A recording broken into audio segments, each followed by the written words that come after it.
Welcome to Chillin' 101. We hope this video helps.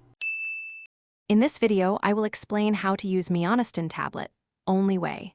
Place the tablet on your tongue and allow it to dissolve fully without chewing. Use the same time each day to maintain steady levels and avoid missed doses.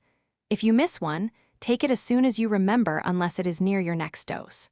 Store tablets in a cool, dry place away from sunlight and reach out to your provider with any concerns. Take the prescribed dose exactly as directed by your healthcare provider and do not double up after a missed dose.